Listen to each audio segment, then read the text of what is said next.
Welcome, fashion lovers, to the only fashion iceberg out there that isn't about fashion brands, but rather the big and small interesting events that happened throughout fashion history that I think you should know. To be honest with you, I was getting really tired of seeing rendition of the fashion brand icebergs, so I decided to make a fashion iceberg that isn't based on my perception of what brands indicate that you're in fashion hell, but instead on the obscurity of fashion events that you may or may not have heard of. I try my best to be objective, like you genuinely need to have been reading quite a bit to find out some of these events, at least for a common fashion enjoyer. But once again, I can't fully detach from myself, so some of these will still be based off of how obscure they are to me, so you are going to disagree with me on a few of these events positioned on the iceberg. Regardless, this iceberg aims to go from facts and events that you will likely see in mass media and it's quite easily searched and come into contact with, slowly going down to things you will likely see on social media pages and down to things you would only hear about if you read a lot yourself or do some crazy digging to find out.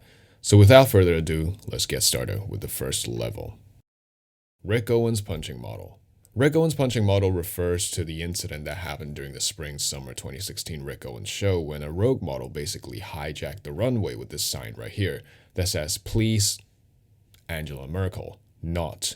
As a result, Rick Owens punched the model. Rick Owens afterwards also urged the media to please mention that he punched the model because he wants people to know that he did not sanction this. He does not like threats of any kind. Whether it's an appropriate thing to do, it's up to you to decide, but Rick Owens certainly knew his stance, and honestly, this headline of Rick Owens punching his model suits his Dark Lord style very fittingly. Vivienne Westwood's Destroy Tee and Which Side of the Bed Tee. Two-part to the story, the infamous Destroy t-shirt by Vivienne Westwood refers to this absolutely shocking-looking t-shirt that has a huge, offensive logo on it. If you know anything about Vivienne Westwood's design history, you know that when she first started out, it was all about shocking people. It's about against the status quo. It's punk. The t-shirt was intended to be a really direct message of being provocative, an act of denouncing corruption and dictatorship. But obviously, anyone with little common sense will understand that why this is such a controversial graphic. If you wear this out today, in today's context, you are literally asking to be stabbed. The Which Side of the Bed t-shirt came from a similar era of Vivienne Westwood where she was still actively contributing to Sex Pistols. This t-shirt has two sides. One side is what Vivienne Westwood thinks is good for society, as you can see here on the right, Eddie Cochran, coffee bars that sell whiskey under the counter, Simone de Beauvoir. And the other side is what's bad for society and something that she just wants to see the end of, like Brian Ferry and Salvador Dali and also Bianca Jagger for some reason. Both t-shirts are emblematic in the earlier endeavor and attitude that Vivienne Westwood possessed, in stark contrast of her later work. Dior stars. Back in 1946, when a not yet famous Christian Dior was on his way to meet his potential financier Marcel Boussac, he saw this metal star dropped in front of him and he took it as a sign to go with Marcel as the investor, and this eventually contributed to Christian Dior's upcoming successes, and is now hung up high in the Galerie Dior in France. Christian Dior is also a highly superstitious person and is consistently consulted fortune teller throughout his life, and that's why astrology is such a big thing in the house of Dior. The star is now a long-standing symbol within the Dior universe and is consistently seen across Dior's products throughout the years, especially in their scarves. Jane Birkin and Birkin bag. We know why the Birkin bag is called the Birkin bag because, well, obviously Jane Birkin, but the story goes that Jane Birkin was on the plane one time and sat next to her was the creative director of Hermes back then. She was carrying her signature straw basket, but the basket spilled. And when Louis Damas, back then creative director of Hermes, was helping her to pick things back up, he jokingly said that she needed a bag with pockets. She complained to him that the day Hermes makes a bigger bag to hold all the items a mom would need is the day she give up her signature straw basket. And as you may have expected, that's how the Birkin bag was born. Lacoste logo. The Lacoste logo refers to the fun logo origin of the brand Lacoste. But the reason why I included this in the iceberg and not any other logo story is because this is widely considered to be the first brand to incorporate logos on their clothes. Not the first to have a logo, but the first to have logos prominently displayed on the apparel. Plus the fact that it is a crocodile because the founder René Lacoste was given the nickname the Crocodile due to a bet between him and his team captain where he promises him the crocodile leather suitcase if he wins the match. He didn't win, but the journalist still dubbed René Lacoste the Crocodile because of how fierce he was on the court, and that's how the brand Lacoste has the logo, crocodile. Rei and Yohji. This simply refers to the short period of time where Rei Kawakubo, founder of Comme des Garçons, and Yohji Yamamoto, they dated. That's it. Many people know this fact, and this is still the fact that gives me the same feeling when I learned that Cleopatra was married to Mark Antony.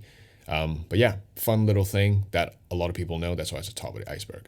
Jürgen Teller and Marc Jacobs. For the longest time, famous photographer Jürgen Teller is the main man behind many Marc Jacobs campaign. But in 2014, he for the first time declined to take charge. And the reason was because the model he needed to shoot for the campaign was Miley Cyrus.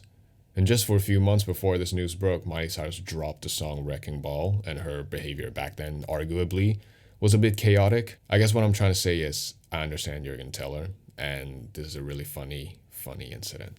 Nowhere. Nowhere is the name of the shop that was started by Nigo, founder of Babe and now creative director of Kenzo, and Jun Takahashi, founder of Undercover. The store Nowhere was a Urahara staple, Urahara being the back street of Harajuku, and what they were selling was at the forefront of streetwear. And with Nigo and Jun Takahashi individually gaining higher status in the fashion realm, the history of this shop is seen as a part of where it all started. A key establishment in the fashion history timeline for sure. And that's the end of tier 1. Going into tier 2, you're going to start seeing fashion events and facts that you normally would not see in mass media magazines, but you will learn from YouTube videos or TikTok or Instagram reels. These knowledge is still really easily accessed, but I would say a large portion of fashion consumer that's not that dedicated to learning fashion would normally not know about these events. So this is tier 2. Let's start with the first one. JoJo character names. As the name suggests, it refers to how many character names in the JoJo Bizarre Adventure anime was inspired by fashion icons. Like Thunder McQueen in Japanese is Sanda McQueen, like Alexander McQueen. DNG is Dolce & Gabbana. Mucha Mueller's nickname is Miu Miu. Ungaro as Emmanuel Ungaro. Raikyo, like Sonia Raikyo. And there are other fashion references as well other than wordplay on names. Various comic panels were inspired by real-life fashion campaigns and photos. A lot of them, I'm telling you, a lot of them are inspired by Missoni campaigns, so do check it out. Your mind might just be blown. McQueen's Lost Collection, Remake of Voss, Front Row Skeleton, and Bedroom Portrait. I've bundled a few stories into one because I don't want to scatter them across the iceberg and just keep hearing the name McQueen over the course of the video, so I'll just include them all here in one go. First up, we have McQueen's Lost Collection. This refers to the story of how McQueen, after showing of his second collection, Taxi Driver, he went to a club to celebrate with his friends, but because McQueen and his friends, which were part of his team, don't really have money back then, so they were forced to take everything they were showing with them. So they arrived at the club with no money to code check everything, nor the money to store it anywhere else. They've decided to do the unthinkable, which is to hide it behind the bins in the back alley of the club. And guess what happened next? Exactly. The entire collection was either stolen or thrown away by someone. And in 2023, the British Fashion Council did attempt to recreate the Lost Collection, but it's just not the same, is it? The remake of Voss. Voss is one of McQueen's most famous shows and was named after a Norwegian town. And the reason why it's so talked about is because it's very haunting for a fashion show. The show involves fetish writer Michelle Ollie sitting in the middle of the very huge glass box, recreating one of Joel Peter Witkin's photography. As you can tell already, this is very, very unusual for fashion shows, but as you already know, McQueen is one for art, and this is a performance that involves fashion. The Voss collection happened in 2000-2001 seasons, and this alleged remake of Voss came from the book Blood Beneath Skin, a biography about Alexander McQueen. Here you can see the conversation between McQueen and Sebastian Pons. Sebastian noticed something weird about McQueen, and the exchanges between them startled Sebastian's. As shown here, he described something of a glass box, something about climbing from under the ground, and then himself right in front of the audience. And the glass box setting sounds weirdly familiar. If this is true, this is actually really grim. Front Row Skeleton. A drastic change from the last story because it's about a joke that Alexander McQueen inserted in one of his shows. In his fall 1996 collection titled Dante, McQueen took the audience to a church in Spitalfields, London. And everything seemed to be an ordinary show, but then someone noticed a skeleton in the front row. People started speculating, oh, is this a critique on beauty? Is there a deeper meaning behind it? No. According to the book Champagne Supernova, Simon Costin said that McQueen, word for word, said that the skeleton was a joke on those skinny fashion bitches in the front row. Another bouts of McQueen jokes. Bedroom Portrait. Now this is one of them stories / facts that I'm really skeptical about because of the lack of evidence, and no one has ever mentioned it, and the only place I've seen it is in the same book I just mentioned, Champagne Supernova. So in the book, there was a part of it that detailed the troubled mind of McQueen, how people around him started to notice how he is descending into darkness and really are doing some questionable things. One of the out there and questionable things that the book mentioned actually came from the gardener that worked for Alexander McQueen, and she said that there's a portrait hanging above McQueen's bed that's a close-up portrait of his. Yeah, that's the story. Tip drill tea. The tip drill tea involves the famous A$AP Rocky song Multiply. So the background story is that A$AP Rocky disliked Bin Trill because he was accusing them of stealing his ideas without giving him credits. Now Bin Trill was once upon a time the talk of the internet within the music and fashion realm. The group was made up of legends like Virgil Abloh, Matthew Williams, and Heron Preston, and 3 other group members that are relatively lesser known. In the song, in this specific shot, you can see at the back there's a Bin Trill logo being crossed out while Rocky was rapping. And right after song drop, Heron Preston took a screenshot of that and printed on a t-shirt, named it Tip Drill Tea, possibly referencing to this lyric right here. A snapshot of a little internet fashion beef that precedes all other internet fashion beef. Lace coat. Lace coat refers to an old tradition that started with skinheads. Now it's crucial for you to understand the difference between skinheads, the actual subculture, and boneheads, the white supremacists. Skinheads was a working class subculture that was sometimes referred to as hard mods, and they generally have a love for ska music and blues. It is just another subculture that was about coming together and bonding. Boneheads, on the other hand, co-opted the looks of skinheads and went on spewing hate and extreme ideologies. And the original skinheads, the good ones who wished to distinguish themselves from the extremists, a group of skinhead actually started something called SHARP, Skinhead Against Racial Prejudice. So with that mentioned, lace coats was a way for various boot wearers to identify themselves with different ideologies. White ladder laces are generally associated with white supremacists, yellow mostly associated with anti-racist, and purple is associated with support of LGBTQ+ community. And lace coat's kind of a fading tradition simply because it really doesn't have a uniform way to identify what is what. So it's kind of hard to continue something when there isn't that big of a general consensus. Regardless, many people still adopt lace coats into their outfit, either with their own interpretation of what color means to them or to follow colors that generally have a clearer image on what they represent. Dior Sauvage and Percy Savage.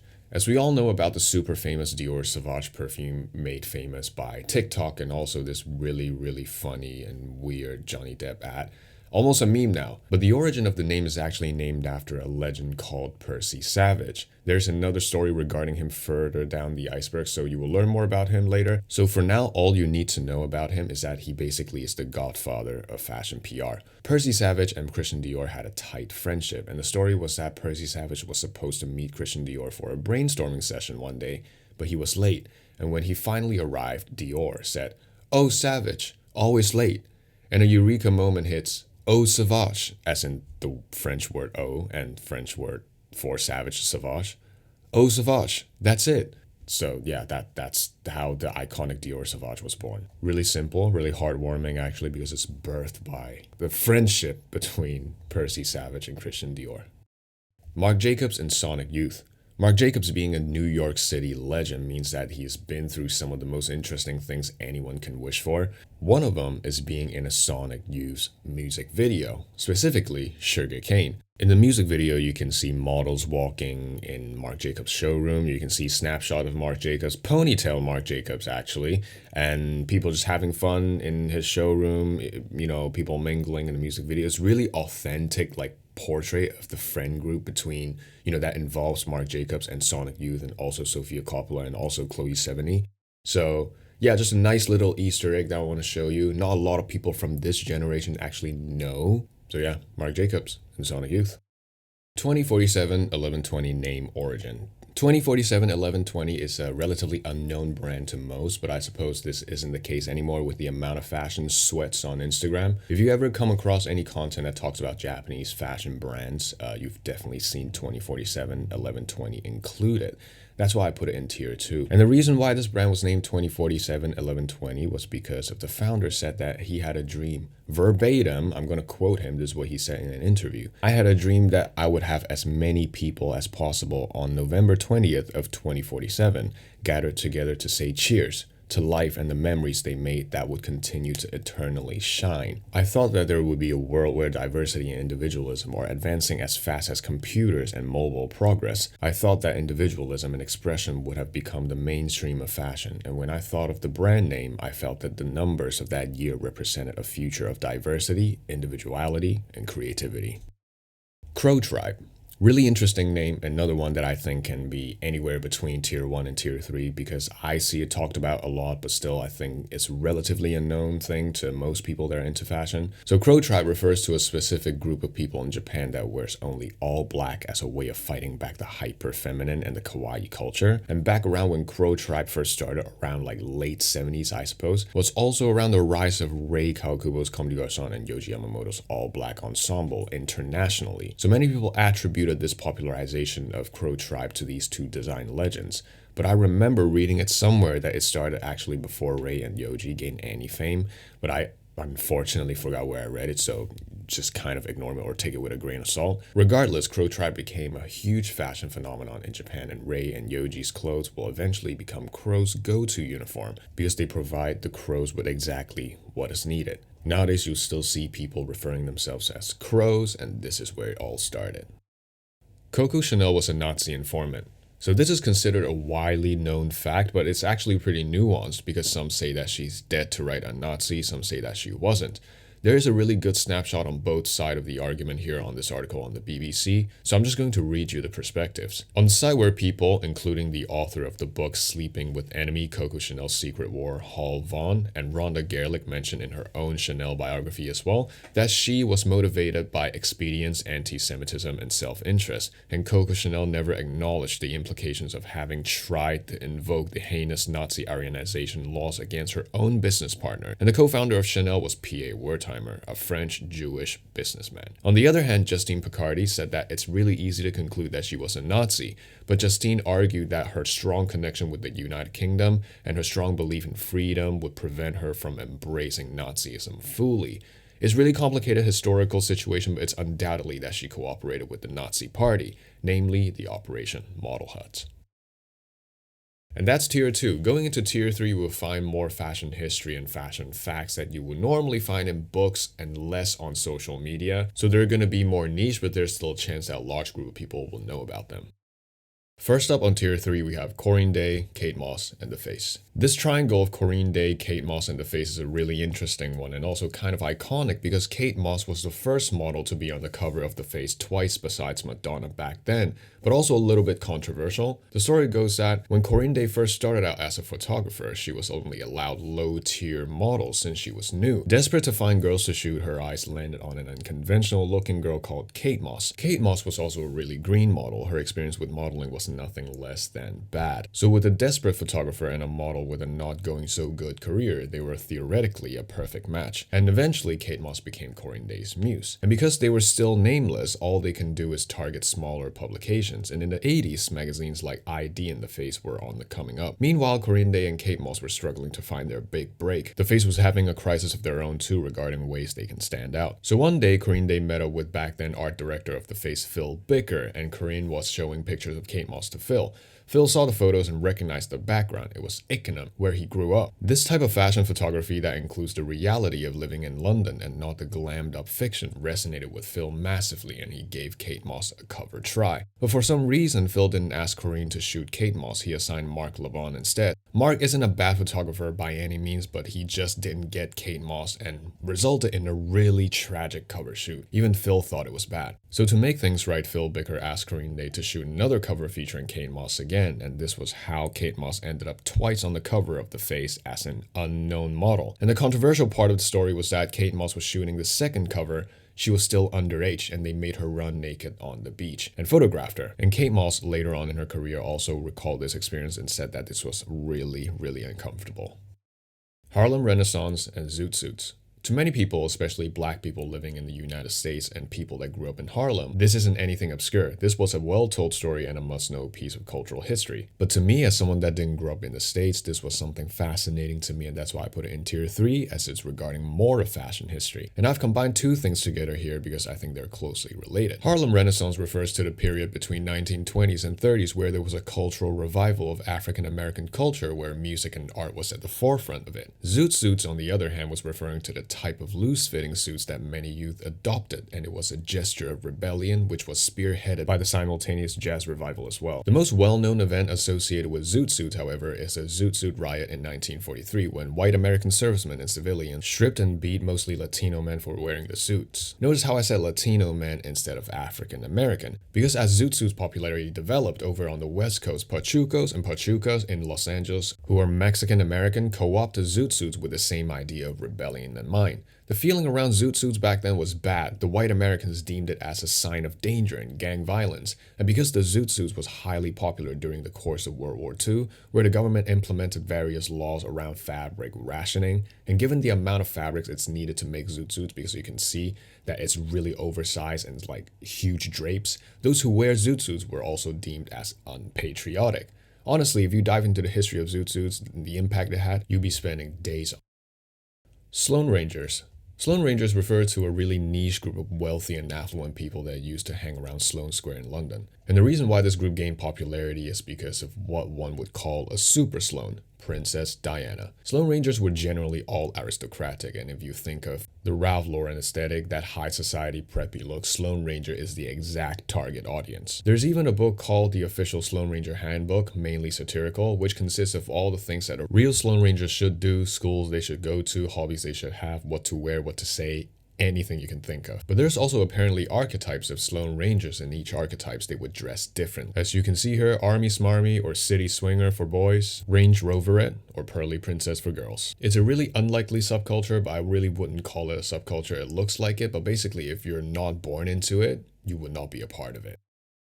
Helmut Lang burnt YSL archive into pillars. This whole story started with an accident that happened in 2010 when a fire broke out at Soho flagship Helmut Lang store, and the archive was burned to crisp, with some turning into tar and mud-like substance essentially and stuck to walls and pillars. Fast forward to 2022, YSL invited the retired Helmut Lang to do a series of sculptures for their new concept store in Paris. Inspired by his fire accident, he did the same with surplus from YSL and burnt them onto pillars, creating these interestingly textured pillars for the store. Some may say that this isn't the same at all because one is actually treasured archive of Lang's where many pieces were lost, but in YSL cases it's surplus YSL clothes, two different emotional attachment. What do you think?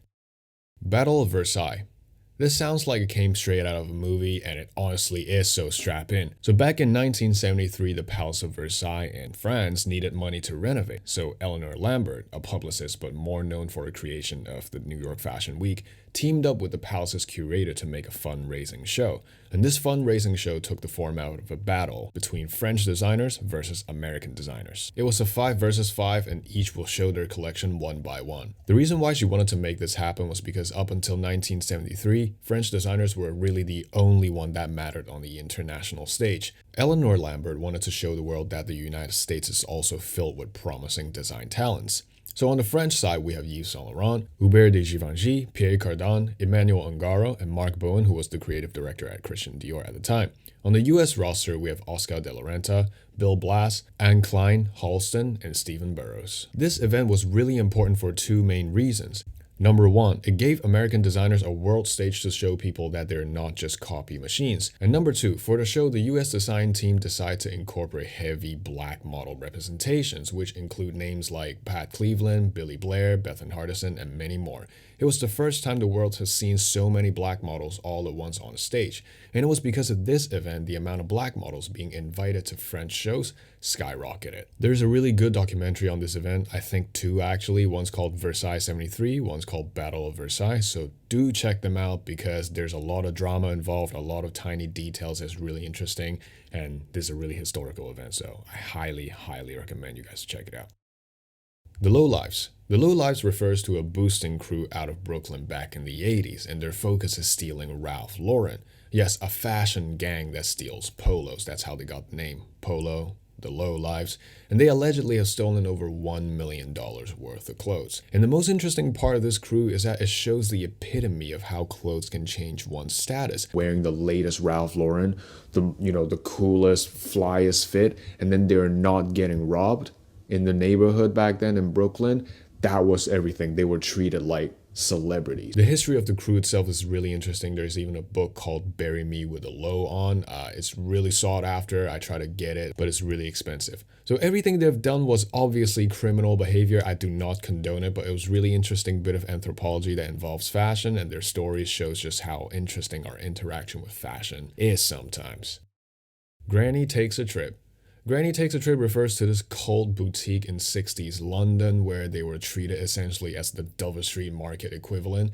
They stocked the coolest clothes, and inside it was really well decorated as well. Some people even describe the store as intimidating given how smoky and tight the boutique was. But the cool thing about this store is that they were the first to stock the Afghan jackets, a hippie must-have, and they adopted something that perhaps Dover Street Market took a page out of, a changing storefront. As you can see here, sometimes half a car is in front of it, and there's different murals, different, paintings in front of it. Really cool. I suppose changing storefront is quite an unconventional thing back then. Really creative, really out there. It's just a really cool thing to see. Percy Savage and Lanvin. So earlier in Tier 1, I mentioned the name Percy Savage when talking about Dior Sauvage. In this story, we really get to see how he got the title of Godfather of Fashion PR. Basically, back in the days, the governing body for couture has a media embargo of 6 weeks before anyone can promote their clothes through advertisement. So no one can do anything until after 6 weeks. Percy Savage, being the genius that he was, had a brilliant idea to bypass it when famous actress Elizabeth Taylor asked Percy Savage if she'd have anything to wear for a movie premiere. Percy Savage met her at the hotel with a handful of the latest Lanvin couture dresses, and he was working at Lanvin back then, and told her to wear anything she wants. On top of that, Percy Savage also arranged journalists to be at the hotel and instructed them to ask Elizabeth Taylor what she was wearing. When a journalist asked Elizabeth Taylor, Elizabeth simply said, "Lanvin, isn't it divine?" So through Elizabeth Taylor, Percy Savage and Lanvin was able to bypass the embargo and able to put the dress to the forefront of the press because technically they didn't advertise the dress. It's just what Elizabeth Taylor was wearing at the time. And this directly kickstarted the trend of celebrity marketing, and Percy Savage's name will forever be immortalized. Rudi Gernreich. Rudi Gernreich is the inventor of thongs, a groundbreaking invention considering how much more closed off the society was back then, and it was a response to the banning of nudist beach in LA. Rudi Gernreich himself, however, has always been an activist. He's all for the liberation of women and, of course, LGBTQ plus rights. And besides thongs, he also created something called the monokini. It is this swimwear where it's just two lines that go through the middle of the chest, leaving the breast exposed. And because of the highly daring and exposed nature of his clothes, he was once dubbed the enemy of the church. I'm not making this up. The enemy of the church. And his clothes were banned in several countries. An absolute fashion icon, for sure.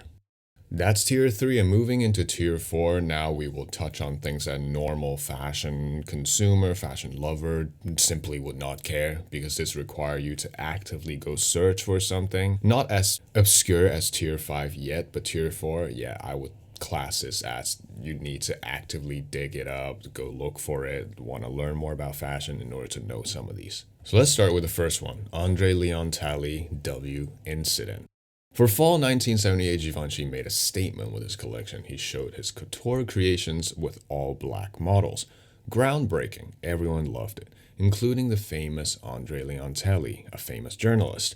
According to Andre, this was quiet activism, as there were close to no black representation in the fashion world back then. And he said that he also admired Givenchy's effort to also realizing black models gave his clothes new attitudes. Andre went back to his place and wrote a fantastic story for the show for WWD, but unbeknownst to a young and naive Andre Leon Talley, this caused an avalanche. One of Givenchy's biggest rival back then was Yves Saint Laurent. Given Andre's experience in the industry, he didn't realize what publicly praising the company's close friend's nemesis may lead to. And this was when tons of rumors started going around, racist remarks, dismissing Andre's work because of his skin color, accusing him of stealing, etc. And in 1979, during a meeting, Michael Cody decided to stand up and announce in front of everyone in the meeting room, directed at Andre. Andre, there's a rumor that you've been in and out of every designer's bed in Paris. This has got to stop.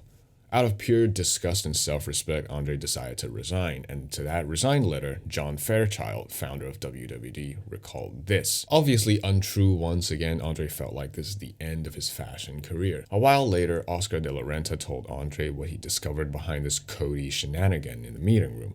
Apparently, John Fairchild was the one who orchestrated this. Pierre Berger, ex-partner of Yves Saint Laurent but remained business partner of Yves Saint Laurent, gave Fairchild an ultimatum after seeing Andre's praise for Givenchy. Either he fires Andre or Pierre will pull all of their advertising money from W, which at the time was a lot. So at the end, John Fairchild could only compromise and directed the scene where he would make Andre quit on his own. Super unethical, but that's the reality of the fashion industry.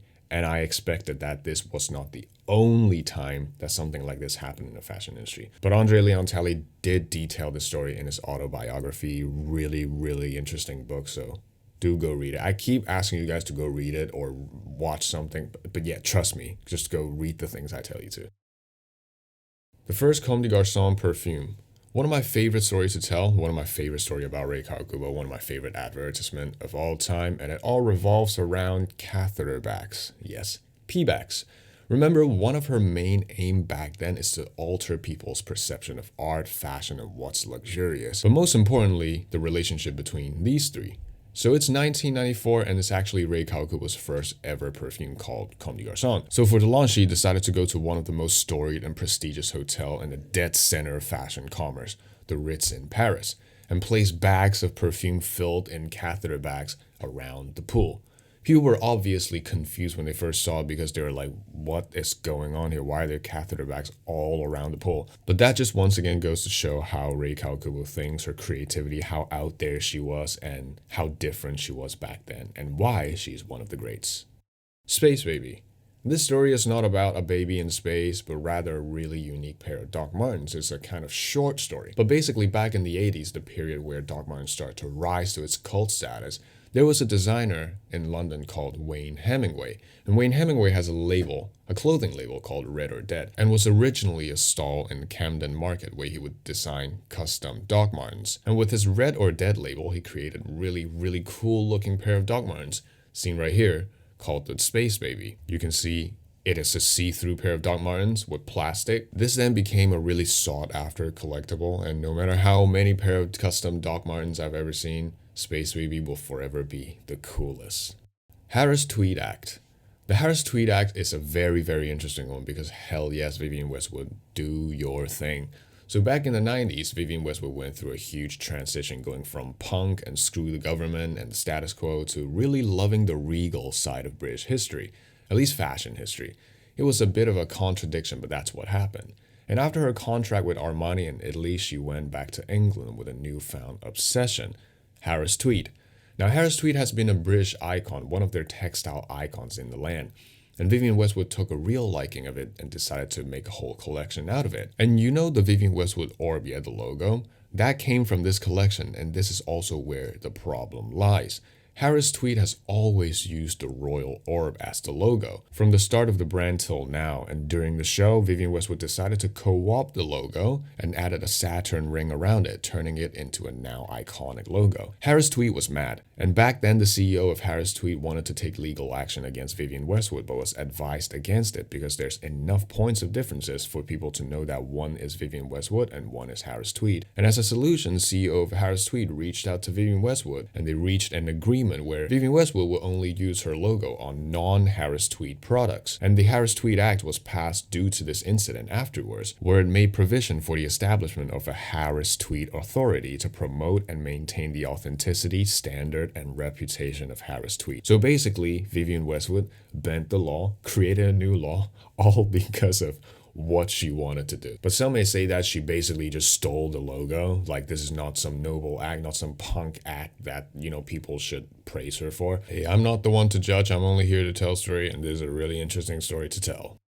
Designer songs. Did you know that Vivienne Westwood not only participated in the image making of the band Sex Pistols, but she also made her own music? Basically, she had 4 songs she made: Bride of Fortune, Pagan Kiss, Venus, and Desert. And they were all made to be performed live, and she choreographed and produced everything. And they were performed by Sarah Stockbridge as a part of the band called Choice, which is also a band that Vivienne Westwood created. And other than Vivienne Westwood, another world-renowned designer also made a whole album actually, and it is Jean-Paul Gaultier.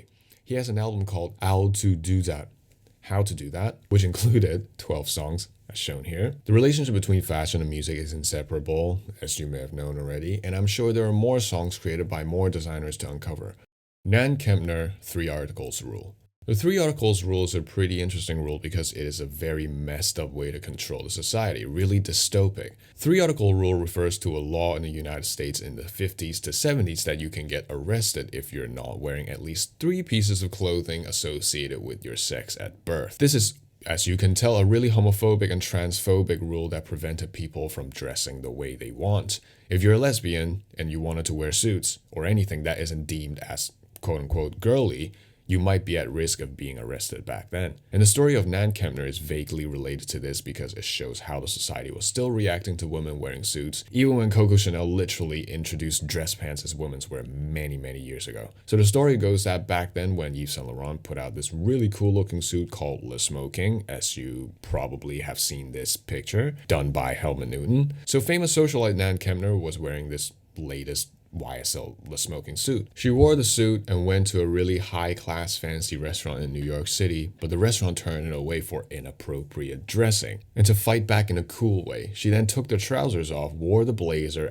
as a miniskirt, and walked in like nothing happened, but also to mock the establishment for their backward thinking. Really, really cool story, sad background, but it's part of history that we should all recognize that affected a lot of us. And fashion, once again, was used as a tool to fight back.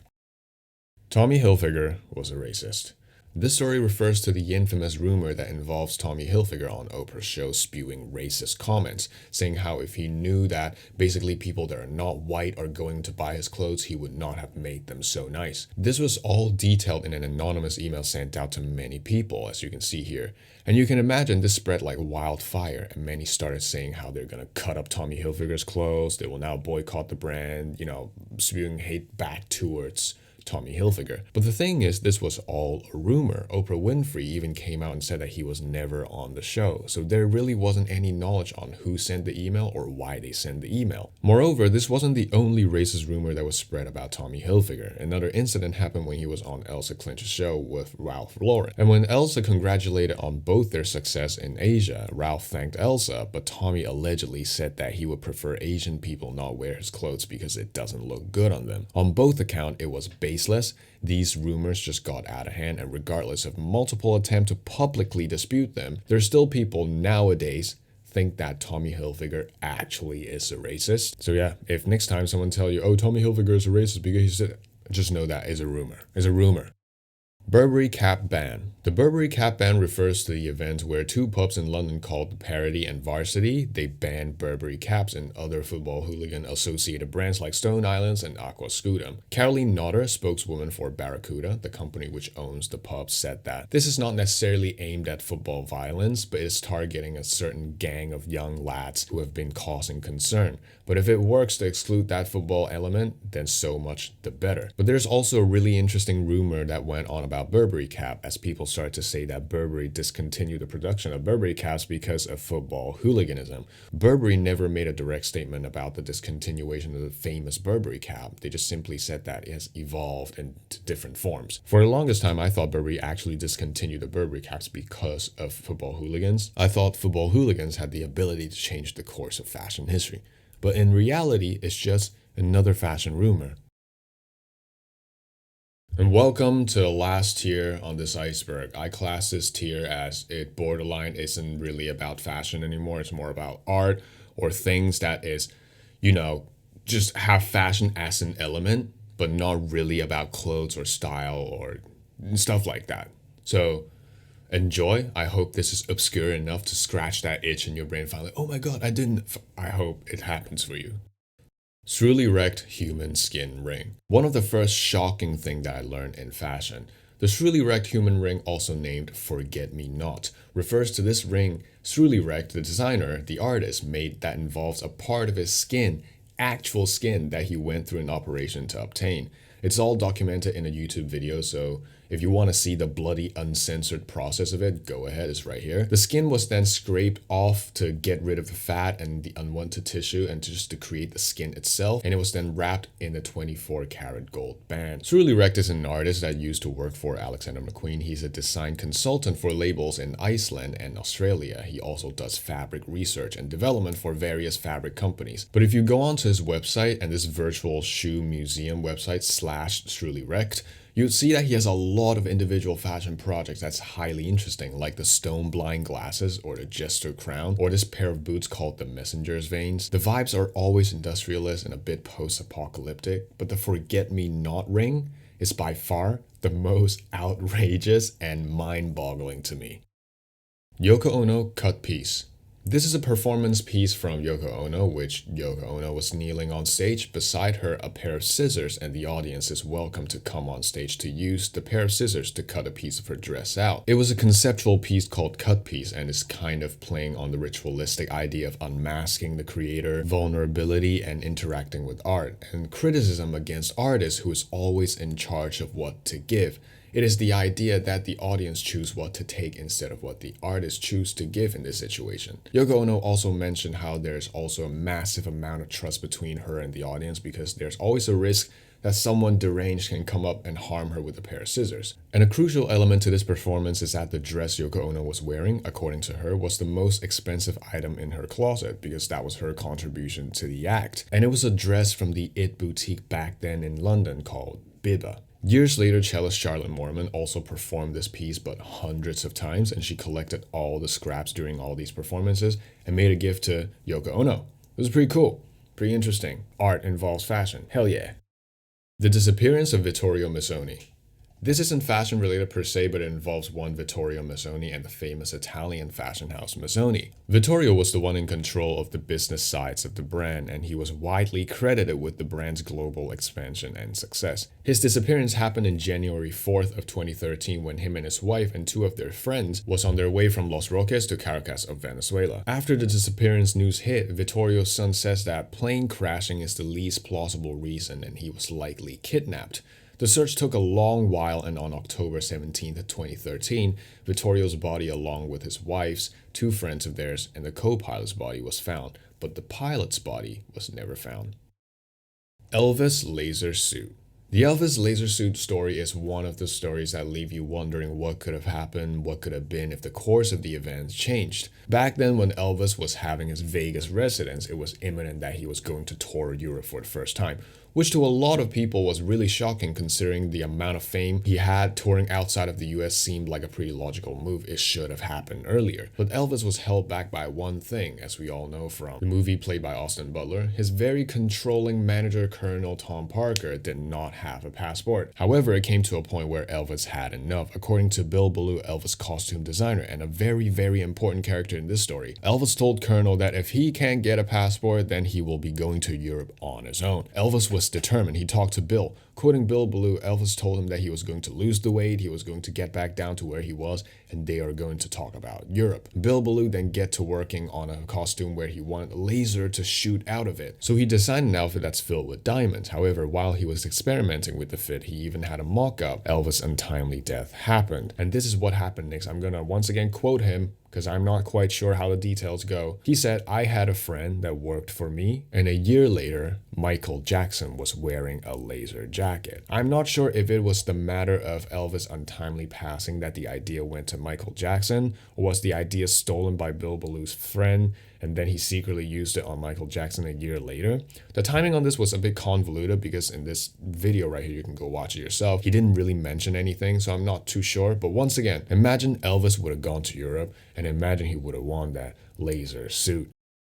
Fatal Modesty Mall Urban Legend. Last on the iceberg, let's go out with a bang. The Fatal Modesty urban legend revolves around the fire that broke out at Shirokiya in Japan 1932. Part of the widely circulated stories was that many young girls died in a fire despite multiple viable escape routes because of fatal modesty idea. Fatal modesty came from a really traditional Japanese way of thinking called Bushido, which can be translated to the samurai's way. And in Bushido, part of the recommended way of living was when women ultimately came to a point where they had to, through they would have to tie their lower limbs together so that when people find their corpse, it will be in a respectful pose. Really, really extreme idea, but according to Bushido, young girls are encouraged to be taught the ways to tie their lower limbs together. So there's this idea of, conserving your modesty even in dire situations. So fast forward to the department store fire. The rumor has it that many girls refused to jump to safety because they were not wearing any underwear underneath their kimonos. And as a result of preserving their modesty, they died in the fire. After this incident, the department store then encouraged their workers to wear westernized uniform and underwear to prevent such tragedy from happening again. And this was apparently all just a made-up story. Some even said that it was Western propaganda so that they can influence the Japanese society into conforming into Western way of dressing and values, which was happening rapidly back then when this propaganda rumor came out. So this, propaganda theory might not be that far-fetched. So yeah, this is my version of Fashion Iceberg. I hope you enjoyed it. It's been a long video. I hope you stay till the end. You can listen. You're listening to this message now. It took me a long time to gather all these information. It took me a long time to edit it, but I feel like it's worth it. I want to, go against the grain instead of just constantly talking about brands, constantly talking about which brand you're in fashion hell that makes you a so-called cooler fashion person. I want us to learn more about the fashion history, learn more about anthropology and fun facts here and there, and using this iceberg form, which is, still trending in a way. I hope it engages you in learning and help you, I guess, inspire you to search more stories on your own, dig up things more, I guess, and, kickstart your research journey, so-called, for fun. Hope you like it. Subscribe and like and share, I guess. Love you guys. Thank you.